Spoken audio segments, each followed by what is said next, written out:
মাহে রমজানের পবিত্র আসসালামু আলাইকুম ওয়া রাহমাতুল্লাহি ওয়া বারাকাতুহু।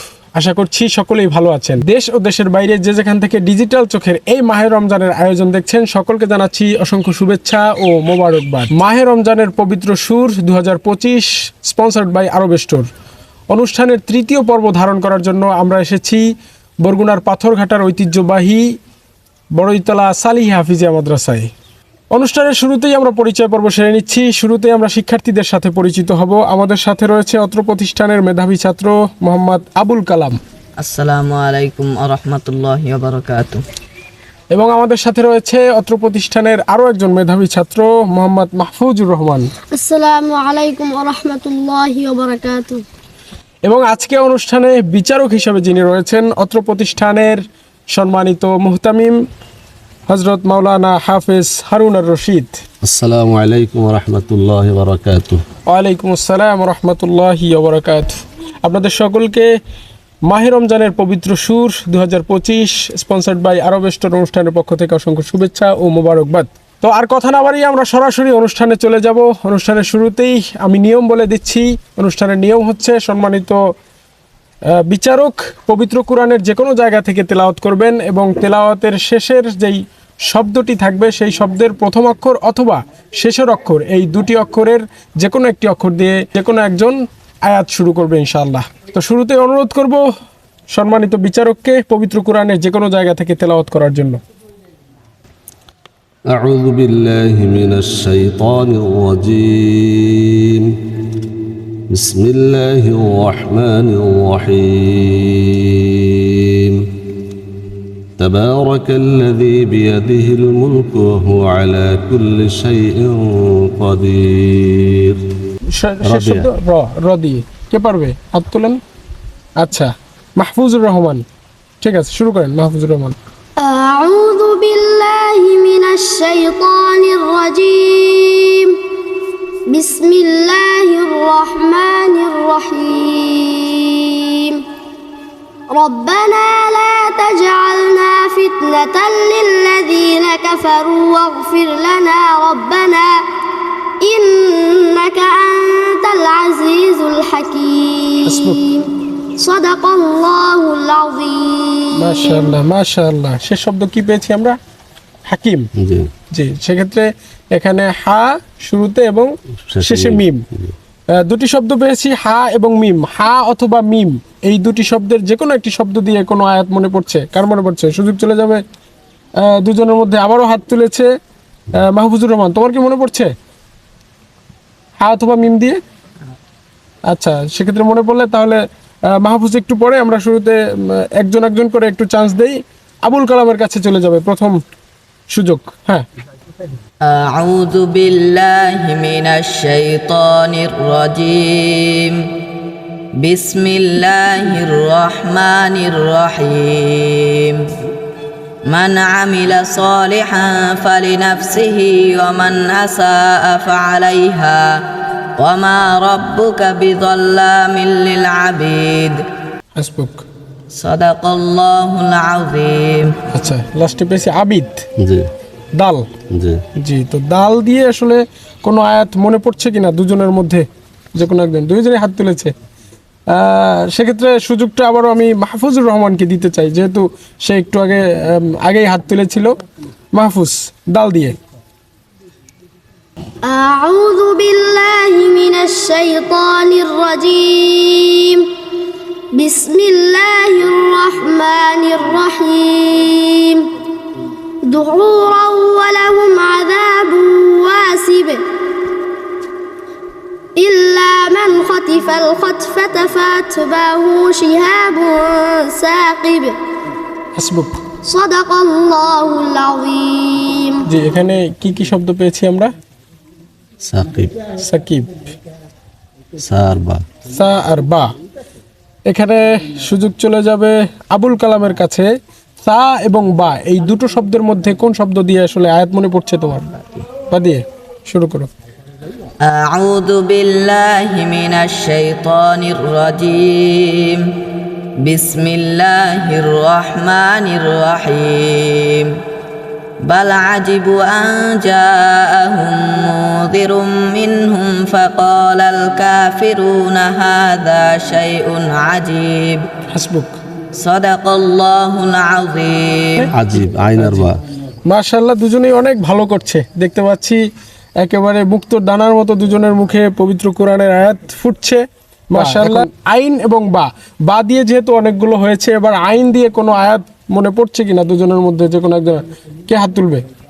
আবারও আবুল কালাম আগে হাত তুলেছে। আবুল কালাম, শুরু করেন। أعوذ بالله من الشيطان الرجيم بسم الله الرحمن الرحيم عما يتساءلون عن النبأ العظيم হাসবুক। صدق الله العظيم আচ্ছা, যেহেতু দুজনেই ভালো করছে এবং দুজনেই গতানুগতিকভাবে ছুটছে, কোনোভাবেই আটকানো যাচ্ছে না, অন্য একটা জায়গা থেকে যদি হুজুর তেলাওয়াত করতেন। আউযু বিল্লাহি মিনাশ শাইতানির রাজীম বিসমিল্লাহির রহমানির রহিম নুজুলাম মিন গফুরির রহিম। আচ্ছা, তাহলে আর মিম এখানে শেষে। র আর মিম পেয়েছি। জি। তো র অথবা মিম দিয়ে যে কোনো আয়াত দুজনের মধ্যে কারো মনে পড়ছে কিনা? দুজনেই হাত জেগেছে, কাকে সুযোগ দেব? এ আগে হাত তুলেছে, মাশাআল্লাহ।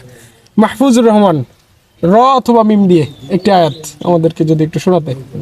أعوذ بالله من الشيطان الرجيم بسم الله الرحمن الرحيم ربنا لا تجعلنا فتنة للذين كفروا واغفر لنا ربنا إنك أنت العزيز الحكيم صدق الله العظيم আজিজুল হাকিম।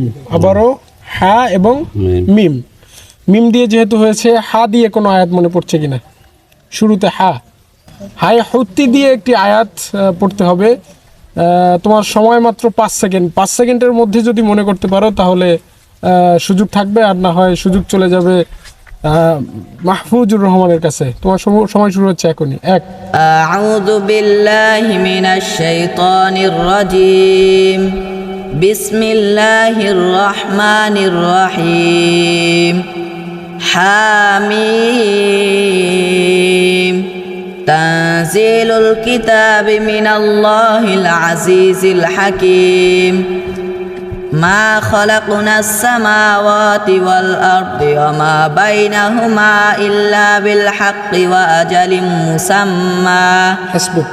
صدق الله العظيم মুসাম্মা এখানেও মিম দিয়ে কে পারবে?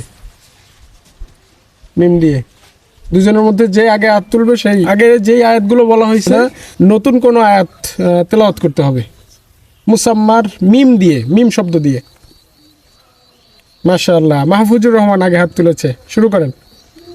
أعوذ بالله من الشيطان الرجيم بسم الله الرحمن الرحيم ما أصاب من مصيبة إلا بإذن الله ومن يؤمن بربه فلا يخاف بخسا ولا رهقا ফেসবুক। صدق الله العظيم মাশাআল্লাহ, দুজনেই অনেক ভালো করছে আমরা দেখতে পাচ্ছি। কোনোভাবেই তাদেরকে আটকানো যাচ্ছে না। তারপরও কিছু জায়গায় কিছু পার্থক্য দেখা গেছে, আমরা সেটি লক্ষ্য করেছি। তো এ পর্যায়ে আমরা যাব অত্র প্রতিষ্ঠানের সম্মানিত মুহতামিম ও আজকের অনুষ্ঠানের সম্মানিত বিচারক হাফেজ মাওলানা হারুনুর রশিদের কাছে। আপনার কাছে জানতে চাচ্ছি যে আসলে পবিত্র কোরআন মহান আল্লাহ তাআলার গ্রন্থ, তো সেই জায়গা থেকে এই কোরআনকে মুখস্থ করার জন্য হাফেজদেরকে বা হাফেজ প্রত্যাশী যারা তাদেরকে অনেক কষ্ট করতে হয়। তো সেই জায়গা থেকে আমি আপনার কাছে জানতে চাচ্ছি যে আসলে কোন বয়সে হাফেজি মাদ্রাসায় ছাত্রদেরকে বা শিক্ষার্থীদেরকে বা ছেলেদেরকে দেওয়াটা সবচেয়ে সঠিক বয়স বলে আপনি মনে করছেন? আলহামদুলিল্লাহ। তো হেফজখানায় নুরানিতে দিতে হয় 6 বছরে। 6 বছরে দিলে 3 বছর নুরানি পড়লে ওখান থেকে বাছাই করতে পারবে যে এই পারবো কিনা হেফজ। তো 9 বছর বয়সে হেফজখানায় ভর্তি করে যদি মেধাবী হয় তাহলে 12 বছর বয়সে সে হাফেজ হইতে পারে। মাশাআল্লাহ মাশাআল্লাহ। সেক্ষেত্রে আসলে তার মেধাটাকে প্রাধান্য দিবেন বেশি নাকি তার ইচ্ছাটাকে প্রাধান্য দিবেন বেশি? মেধাকেও প্রাধান্য দিতে হবে, ইচ্ছাও সাথে সাথে ইচ্ছাও থাকতে হবে। দুটোই মেধা থাকতে থাকলে হবে। হইব না, এবং ইচ্ছাও থাকতে হবে। এবং দেখা যায় মেধা আছে কিন্তু এবং ইচ্ছা নাই। পাশাপাশি আল্লাহর পাকের অশেষ রহমত থাকতে হবে। আরেকটা বিষয় আপনার কাছে জানার, যে আসলে একটা সময় আমরা দেখেছি যে এই যে হাফিজি মাদ্রাসাগুলোতে অনেক সময় বাংলাদেশের বিভিন্ন জায়গায় এই যে ছাত্রদের উপরে অনেক কিছু চাপিয়ে দেওয়া হয়, বা বিভিন্ন জায়গায় ছোট ছোট বাচ্চাদের, কোমলমতি বাচ্চাদেরকে নির্যাতন করা হয়। তো এই ধরনের মাদ্রাসা বা এই ধরনের মানসিকতার শিক্ষকদের ব্যাপারে আপনার কি আসলে বলার আছে? আসলে ইসলামে তো আল্লাহ রাসূল সাল্লাল্লাহু আলাইহি ওয়াসাল্লাম কখন মাইরে কাউকে শিখায় নাই, তিনি ভালোবাসা দিয়ে, আদর দিয়ে, মহব্বত দিয়ে শিখিয়েছে। কিন্তু পরবর্তী পর্যায়ে এই সিস্টেমগুলো চালু হয়ে গেছে ছাত্রদেরকে শাস্তি দেওয়ার জন্য। কারণ রাসূলের ব্যাপারটা তো ভিন্ন, অবশ্যই তার সামনে আসলেই তো মানুষ তার উপর আল্লাহর রহমত বর্ষিত হয়ে যেত। কিন্তু আমরা তো ওই রকমের না। যখন আমরা ওস্তাদের কাছে যখন পড়ছি, তখন তারা বলতো, তোমরা যদি আল্লাহকে ভয় করো তাহলে ছাত্ররা তোমাদের এমনি ভয় করবে, আর তোমার মধ্যে আল্লাহর ভয় না থাকে তাহলে ছাত্ররা পিড়ে ভয় আনতে পারবে না। এই হিসাবে ওস্তাদের যদি তাকওয়া থাকে, পরহেজগারি থাকে, খোদাবিদি থাকে, তাহলে দেখা ছাত্ররা তাদের আর টর্চারিং করতে হয় না। জি জি, সেটা তো সেই জায়গা থেকে শাসনেরও একটা মাত্রা আছে। অনেক সময় আমরা বাংলাদেশে দেখেছি অনেক জায়গায় শাসনের যে মাত্রাটা ছাড়িয়ে যায়। আমরা আশা করব এই ধরনের শাসনের মাত্রা ছাড়িয়ে ছোট ছোট কোমলমতি শিশুদেরকে যেন নির্যাতন না করা হয়, এবং এই কোরআনের যেই মাদ্রাসাগুলো, এগুলো যেন ধীরে ধীরে আরও বাড়তে থাকে এবং পবিত্র কোরআনের বাণী ছড়িয়ে যায় সব জায়গায়। তো ধন্যবাদ আপনাকে আপনার মূল্যবান মতামত প্রদান করার জন্য। আমরা দর্শক অনুষ্ঠানের একেবারে শেষ পর্যায়ে মাহে রমজানের পবিত্র সুর 2025 পাওয়ার্ডেড বাই আরব স্টোর অনুষ্ঠানের শেষ পর্যায়ে এসে আমরা আজকের অনুষ্ঠানের বিজয়ীকে খুঁজে নিব। আমরা আজকের অনুষ্ঠানে দুজনের পারফরমেন্স দেখেছি, অত্যন্ত চমৎকারভাবে তারা পবিত্র কোরআনের যেই আয়াতগুলো পড়েছেন এবং আমাদেরকে আত্মার খোরাক হিসেবে পবিত্র কোরআনের আয়াতগুলো শুনিয়েছেন। মাশাআল্লাহ। প্রিয় দর্শক, মাহে রমজানের পবিত্র সুর 2025 স্পন্সার্ড বাই আরব স্টোর অনুষ্ঠানের একেবারে শেষ পর্যায়ে আমরা চলে এসেছি। আমরা আজকের অনুষ্ঠানের বিজয়ীকে খুঁজে নেব।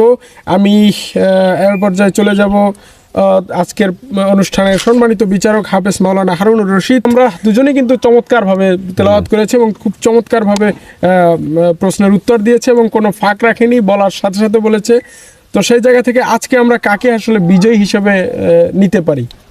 আলহামদুলিল্লাহ, দুজনে ভালো করে তো মাহফুজ রহমানকে বিজয় হিসেবে ঘোষণা করলে ভালো হয়। আচ্ছা, মাশাআল্লাহ মাশাআল্লাহ। আমরা আসলে আজকের বিজয়ীকে খুঁজে পেয়েছি। মাহে রমজানের পবিত্র সুর 2025 স্পন্সার্ড বাই আরব স্টোর অনুষ্ঠানের আজকের বিজয়ীকে আমরা খুঁজে পেয়েছি। আজকের বিজয়ী হচ্ছে মোহাম্মদ মাহফুজুর রহমান। মাশাআল্লাহ, মাহফুজকে অসংখ্য ধন্যবাদ এবং সাথে সাথে আরও ধন্যবাদ জানাচ্ছি আবুল কালামকে। চমৎকারভাবে তেলাওয়াত করেছে, তার তেলাওয়াতে আমরা মুগ্ধ। আমরা দোয়া করি আবুল কালামকে মহান আল্লাহ রাব্বুল আলামিন পবিত্র কোরআনের একজন খাঁটি হাফেজ হিসেবে কবুল করুক, এবং সাথে সাথে মাহফুজুর রহমানের জন্য দোয়া করছি যেন সে পরবর্তীতে তার পরবর্তী যেই চ্যালেঞ্জগুলো আসবে সেই চ্যালেঞ্জগুলো যেন দূরদর্শিতার সাথে পার হতে পারে। ঠিক না? মাশাআল্লাহ, সুন্দরভাবে প্রস্তুতি গ্রহণ করবেন ইনশাআল্লাহ। দর্শক, মাহে রমজানের পবিত্র সুর পাওয়ার্ডেড বাই আরব স্টোর অনুষ্ঠানের শেষ পর্যায়ে আমরা অনুষ্ঠানটি আপনাদের কেমন লেগেছে অবশ্যই কমেন্ট করে জানাবেন, এবং এই অনুষ্ঠানটি ধারাবাহিকভাবে দেখতে আপনারা চোখ রাখুন ডিজিটাল চোখ ফেসবুক পেজ এবং ইউটিউব চ্যানেলে। আজকের মতো আমি আরিফ তৌহিদ তৃতীয় পর্ব থেকে বিদায় নিচ্ছি। দেখা হবে নতুন কোনো প্রতিষ্ঠানে, নতুন কোনো স্থানে। সে পর্যন্ত সকলে ভালো থাকুন, সুস্থ থাকুন। আসসালামু আলাইকুম ওয়া রাহমাতুল্লাহি ওয়া বারাকাতুহু। ওয়া আলাইকুম আসসালাম ওয়া রাহমাতুল্লাহি ওয়া বারাকাতুহু।